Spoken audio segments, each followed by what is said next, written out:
ఒక విశ్వాసికి తన యొక్క విశ్వాసం మాధుర్యం ఎలా తెలుస్తుంది? ప్రవక్త సల్లల్లాహు అలైహి వసల్లం గారు అంటున్నారు, హజరత్ అబ్బాస్ బిన్ అబ్దుల్ ముత్తలిబ్ రదియల్లాహు తఆలా అన్హు గారి ఉల్లేఖనం, నేను ప్రవక్త సల్లల్లాహు అలైహి వసల్లం గారి నుండి విన్నాను. ఆయన ఏమన్నారంటే, అల్లాను ప్రభువుగా, అల్లాహ్ తఆలాను ప్రభువుగా, ఇస్లాంను తన ధర్మంగా, ముహమ్మద్ సల్లల్లాహు అలైహి వసల్లం గారిని ప్రవక్తగా స్వీకరించినటువంటి వ్యక్తి విశ్వాస మాధుర్యాన్ని ఆస్వాదించాడు అన్నారు.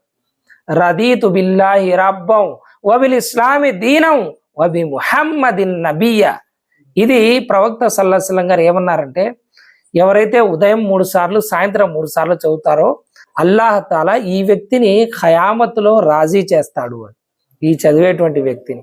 ఎందుకంటే అంత సామాన్యమైనది కాదు ఇది చదివి ఆచరించడం.